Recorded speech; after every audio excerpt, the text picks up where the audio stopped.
नमस्कार, India voice पर स्वागत है आपका। मैं हूं आपके साथ प्रियंका मिश्रा। बुलेटिन की करेंगे शुरुआत। अगर आप देश की राजधानी दिल्ली में रहते हैं तो सावधान हो जाइए, वरना आपकी जान पर बना सकती है। दरअसल दिल्ली की आबोहवा जहरीली हो गई है।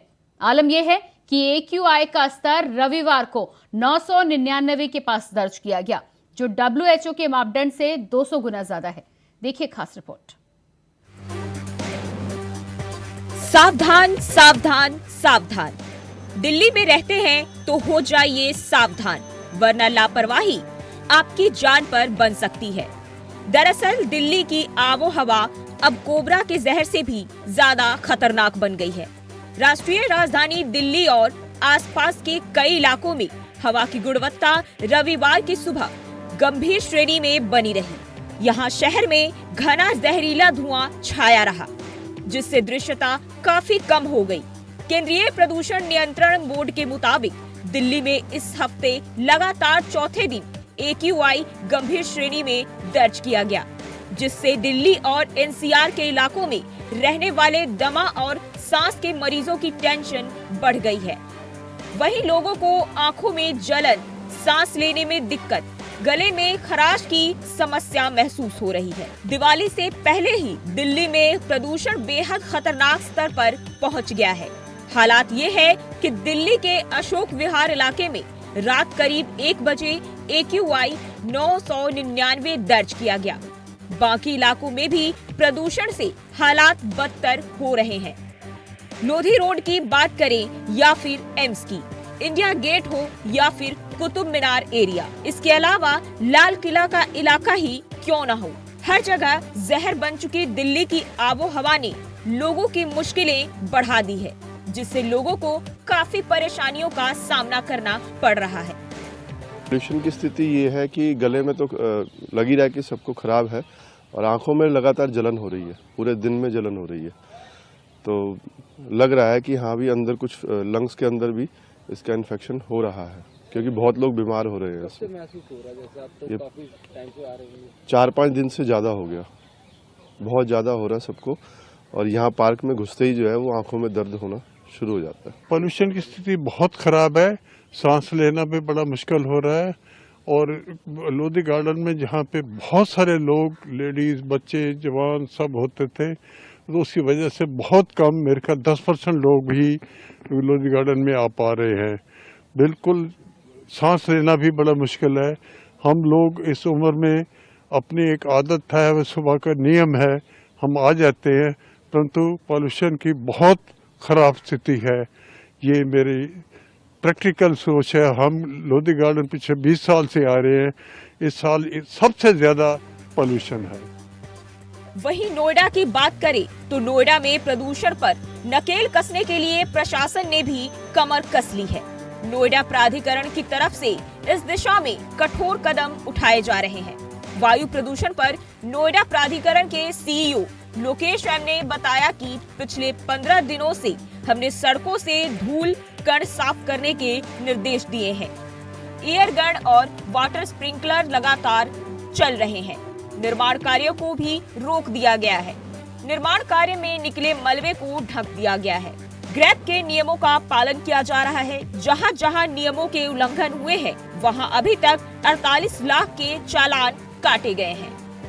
पिछले 15 दिन से जो रोड में जितने भी डस्ट और सिल्ट है, इसको स्वीपिंग के लिए हम लोगों ने बहुत मेगा रैली शुरू कर दिया। तो मेन आर्टीरियल रोड, सब आर्टीरियल रोड और जितने भी रोड से हम लोगों ने टाइम शेड्यूल भी फिक्स कर दिया, और हमारे जितने भी सीनियर मैनेजर्स हैं उनको भी हम लोगों ने एक टाइम चार्ट दे दिया कि ये सारा चीज़ क्लीन होना चाहिए। और हमारा अथॉरिटी में जितने भी हमारा एयर गन्स है और वाटर स्प्रिंकलर्स है वो भी लगातार चल रहे हैं। सेकेंडली जो भी कंस्ट्रक्शन एक्टिविटीज़ चल रहे हैं उनको भी हम लोगों ने नोटिस दे दिया, और कंस्ट्रक्शन एक्टिविटी हम लोगों ने रोक दिया। और कंस्ट्रक्शन जहाँ चल रहे उनका जो भी मटेरियल्स पड़ा हुआ है रोड में, सारा उसको हम लोगों ने कवर कर दिया। और इसी तरह जितने भी जो ग्रैब का जो रूल्स है वो वायलेशन ना हो, सारा रूल्स एंड रेगुलेशंस हम लोग फॉलो कर रहे हैं। और जहाँ जहाँ वायलेशंस मिला है, अभी तक 48 लाख का हम लोगों ने चालान काटा है और स्ट्रिक्ट एक्शन ले रहे हैं। एक तरफ जहां लोगों को जहर बन चुकी हवा से बचाने की कोशिश की जा रही है, तो वहीं दूसरी तरफ इसको लेकर जू में भी पेड़ों पर पानी का छिड़काव किया जा रहा है। ताकि जानवरों को भी इस जहरीली हवा से बचाया जा सके। हालांकि जून में अधिक पेड़ पौधे होने के कारण वहां के हालात दूसरे जगहों के मुकाबले बेहतर बने हुए हैं। To prevent that is one of the steps we take usually, and continuous watering and using of such jet sprays. So these are some of the steps we take to reduce the haze inside. However, as you know, the zoo has very good greenery. So when that greenery is there, so that oxygen influx is already quite good inside. So it doesn't impact much. The case of pollution impact is much where there is less of oxygen. When it gets trapped and you are not able to breathe out. So that is not the case inside the बहरहाल अब देखने वाली बात ये होगी कि आखिर जहर बन चुकी दिल्ली की आबो हवा से लोगों को कब तक मुक्ति मिलती है। देखना ये भी होगा कि क्या दिल्ली की सरकार इस मामले में कोई ठोस कदम उठाती है या फिर राजनेता राजनीति ही करते रह जाएंगे। Bureau report, India voice. Bihar के मुजफ्फरपुर में गृह मंत्री अमित शाह ने रैली के दौरान नीतीश कुमार और आरजेडी पर जमकर हमला बोला। अमित शाह ने क्या कुछ कहा, आइए आपको सुनाते हैं। परिवार की दुकान चलाने वाले लोग हैं, एक को प्रधानमंत्री बनना है और दूसरे को बेटे को मुख्यमंत्री बनाना है। मैं दोनों को कहने आया हूं, नीतीश बाबू प्रधानमंत्री छोड़ दो, इंडी अलायंस ने तो आपको संयोजक भी नहीं बनाया, आप कहीं के नहीं रहे। मैंने पहले ही कहा था, आप माने नहीं, तेल और पानी कभी इकट्ठा नहीं होते हैं, अलग अलग ही रहते हैं। आगे भी देखिए लालू जी आपकी क्या गत कर रहे हैं, क्या गत कर रहे हैं। हृदय से धन्यवाद करना चाहता हूं मित्रों। 2014 में बिहार की जनता ने मोदी जी को 31 सीटें दी और 19 में 39 सीटें दी। इस बार 24 में एक का कमी रह गया है। 24 में 40 की 40 सीटें मोदी जी की झोली में डाल दीजिए। और मित्रों, इससे भी बड़ा विनंती है कि 2025 में इस बार कमल फूल की सरकार बनानी है, भाजपा सरकार बनानी है। क्योंकि आपने जब आशीर्वाद दिया, ये पलटू राम ने पलटी मारकर जनादेश का द्रोह किया। मुझे बताओ, आपने लालू जी के जंगल राज के खिलाफ वोट दिया था या नहीं दिया था? जोर से बोलो, दिया था या नहीं दिया था? ये पलटू राम प्रधानमंत्री बनने के लिए बिहार के जनादेश के साथ द्रोह करे है।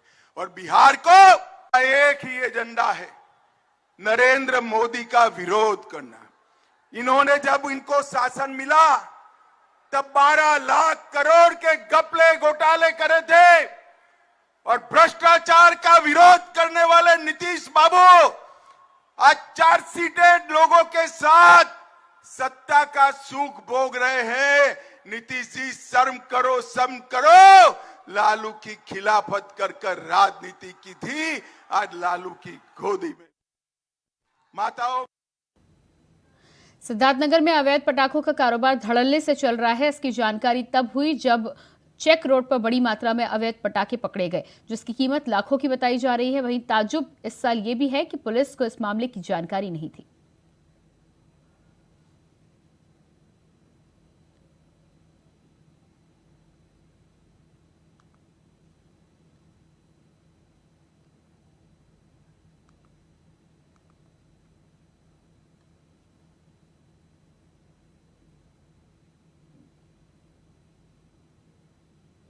वाराणसी के बीएचयू में आईआईटी की छात्रा से अभद्रता के मामले में नया मोड़ सामने आया है, जहां एबीवीपी पर आरोप लगाने पर कांग्रेस के प्रदेश अध्यक्ष अजय राय पर एफआईआर दर्ज हुई है। वहीं मामले में कार्रवाई की मांग को लेकर बीएचयू में अभी भी प्रदर्शनकारी छात्रों का धरना जारी है।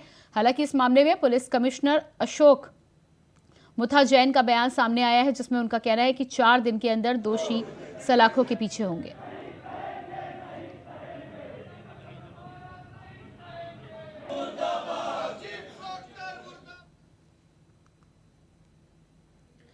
लखीमपुर खीरी के संपूर्णा नगर में लव जिहाद के मामले में आरोपी की दुकानों पर प्रशासन का बुलडोजर चला है, जहां पीड़ित परिवार ने आरोपियों के खिलाफ बुलडोजर की कार्रवाई की मांग की थी। उसके बाद एसडीएम पलिया की मौजूदगी में आरोपियों की दुकानों पर बुलडोजर चलाया गया।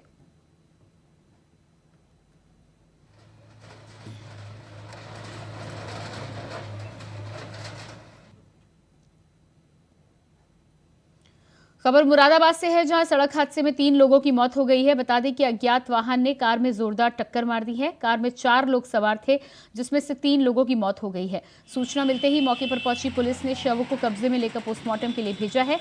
घटना कुंदरकी थाना इलाके की बिस्कुट फैक्ट्री की बताई जा रही है।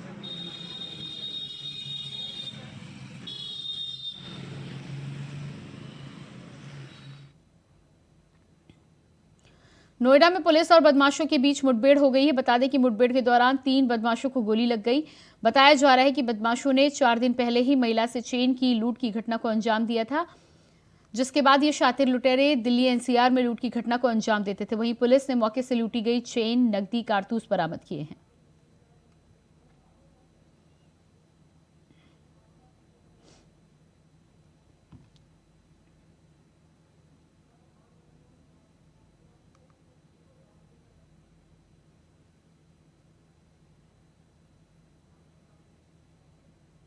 अलीगढ़ में डॉक्टर की गैर मौजूदगी में कंपाउंडर ने डॉक्टर बनकर बच्चे को बुखार का इंजेक्शन लगा दिया, जिसकी डोज हेवी हो गई। वहीं हेवी डोज के बाद बच्चे की मौत हो गई, जिससे परिजनों ने कंपाउंडर पर आरोप लगाते हुए अस्पताल में जमकर हंगामा काटा है। वहीं खबर पर पहुंची पुलिस ने मामले में परिजनों को कार्रवाई का आश्वासन दिया है।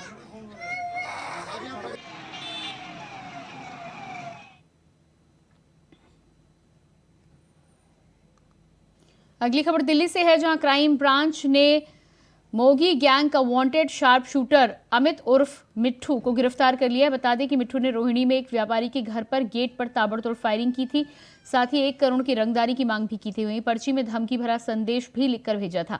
मांग पूरी न होने पर अगली बार उसके परिवार में किसी एक की सीने पर गोली चलाई जाएगी।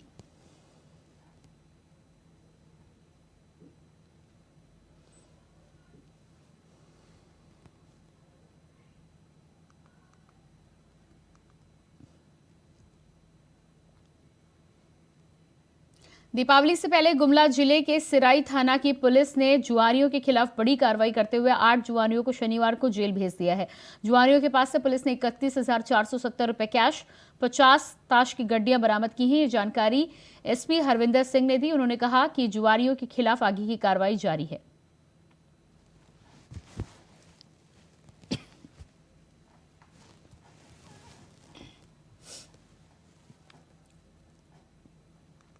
अगली खबर रायबरेली के मिल एरिया थाना क्षेत्र से है, जहां जमीनी विवाद के चलते 2 पक्षों में जमकर मारपीट हो गई। दबंगों ने लाठी डंडे से मारपीट की। मारपीट में महिलाएं भी शामिल थी। मारपीट का वीडियो सोशल मीडिया पर वायरल हो रहा है।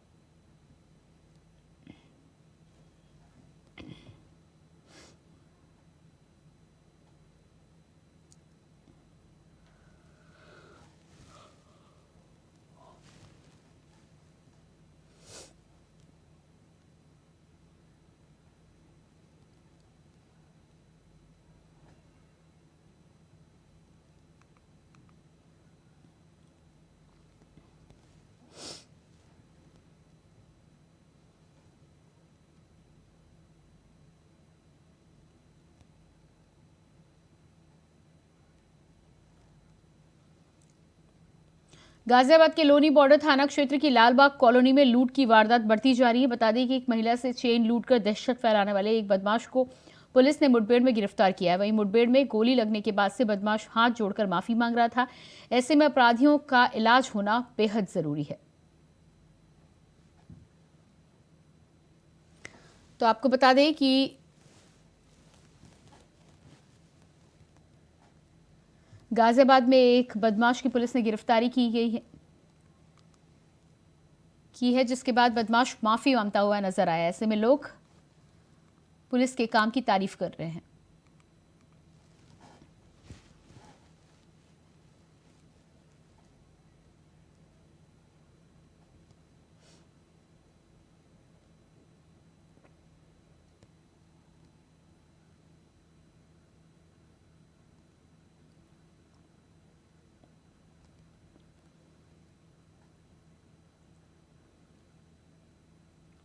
अगली खबर हापुड़ से है, जहां ट्रैक्टर पर भी हेलमेट पहनकर चलाना होगा। बता दें कि बिना हेलमेट चलाने पर किसान के घर पर 1000 का चालान भेजा गया। ये चालान परिवहन विभाग के ARTO ने भेजा। वहीं चालान देखकर किसान के होश उड़ गए। साथ ही पीड़ित किसान अधिकारियों के चक्कर काट रहा है। मामला हापुड़ के सलाई गांव का बताया जा रहा है।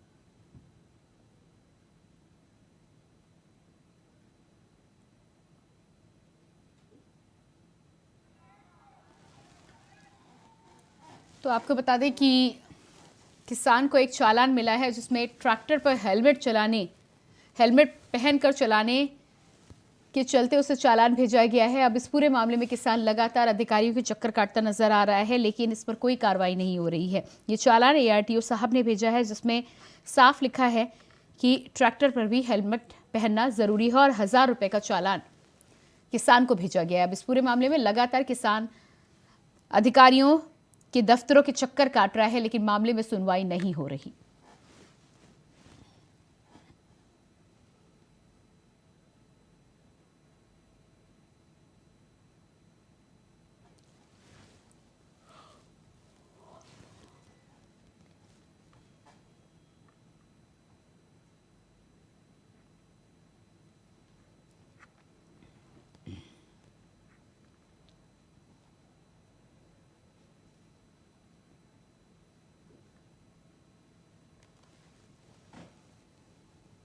गाजियाबाद में अयान कुरैशी नाम की व्यक्ति ने एक समुदाय के लोगों के लिए आपत्तिजनक टिप्पणी की है। इसके बाद पुलिस ने मुकदमा दर्ज कर लिया है और आरोपी को हिरासत में ले लिया है। वहीं अयान कुरैशी का वीडियो जमकर वायरल हो रहा है, जिसमें वो काफी आपत्तिजनक बातें बोल रहा है। मामला गाजियाबाद के मसूरी इलाके का है, जहां रफीकाबाद में रहने वाले अयान कुरैशी ने जहर उगला है। अब इसे लेकर लोग अलग अलग तरह की टिप्पणी कर रहे हैं। लोगों का कहना है कि आरोपी पर सख्त कार्रवाई होनी चाहिए। नादान है, उसको इतनी मालूम नहीं है, ना ही वो किसी पार्टी वार्टी से जुड़ा हुआ है। वो तो संगत का होगा, कोई उठ बैठ होगी या फिर वैसा उसके ऊपर उसने कुछ बोल दिया है। बाकी वो ऐसा कुछ है नहीं।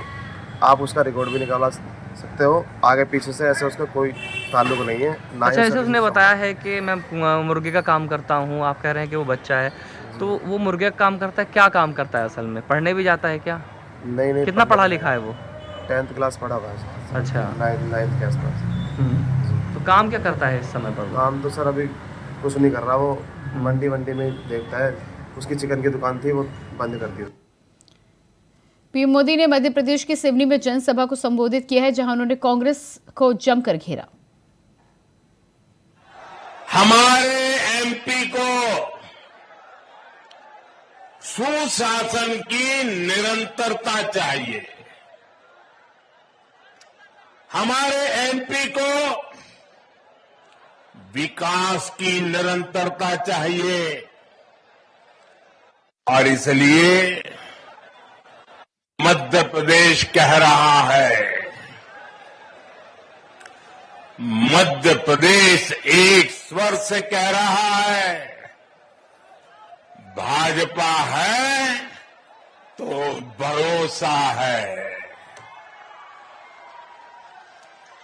भाजपा है तो विकास है, भाजपा है तो बेहतर भविष्य है।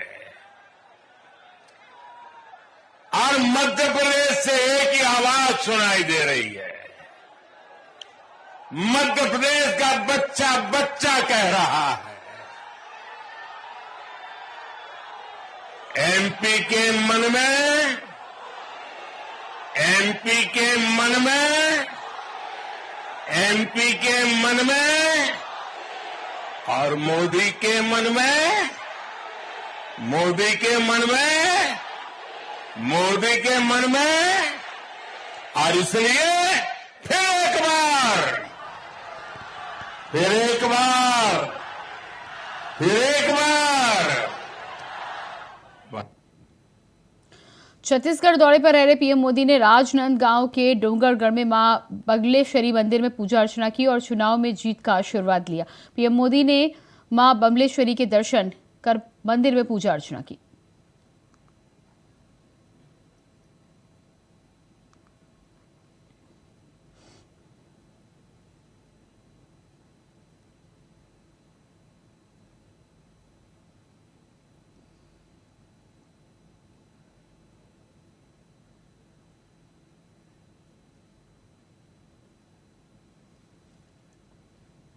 इसके साथ ही प्रधानमंत्री नरेंद्र मोदी राजनांदगांव के ही चंद्रगिरी में जैन मंदिर पहुंचे, जहां उन्होंने मंदिर में पूजा की और संत विद्यासागर महाराज से मुलाकात भी की। पीएम मोदी ने उनसे काफी देर तक बात भी की।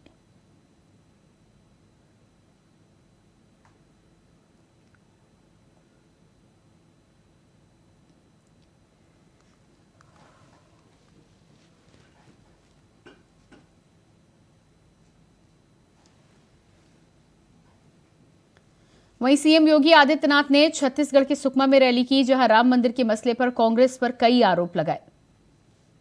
देखो, कांग्रेस तो नहीं चाहती थी कि अयोध्या में राम मंदिर बने। क्या कांग्रेस चाहती थी क्या? अगर कांग्रेस चाहती तो 1947 में, 48 में, 51 में, 52 में, 53 में, 54 में या उसके बाद भी लंबे समय तक उनकी सरकार रही। उन्होंने कभी अयोध्या में राम मंदिर का निर्माण नहीं करने दिया, विवाद खड़ा किया, राम भक्तों को मरवाते थे, पिटवाते थे, उनके सहयोगी गोली चलवाते थे। कभी उन्होंने राम मंदिर के निर्माण का कार्य नहीं किया, बल्कि उन्होंने तो कहा कि राम तो हुए कि नहीं हुए हम तो ये भी नहीं जानते। यानी भगवान राम के अस्तित्व पर ही प्रश्न खड़ा कर रहे थे ये लोग। तो इनसे कैसे उम्मीद कर सकते हैं कि आपके सम्मान की रक्षा करेंगे? कैसे आपकी आस्था का ख्याल ये लोग रखेंगे? इनसे उम्मीद ही नहीं की जा सकती है। याद रखना, मोदी जी प्रधानमंत्री बने और उत्तर प्रदेश में मुझे अवसर मिला, डबल इंजन की सरकार आई, राम मंदिर की सारी माथा धुली। और इसी के साथ फिलहाल इस बुलेटिन में इतना ही। खबरों का सिलसिला जारी रहेगा। नमस्कार।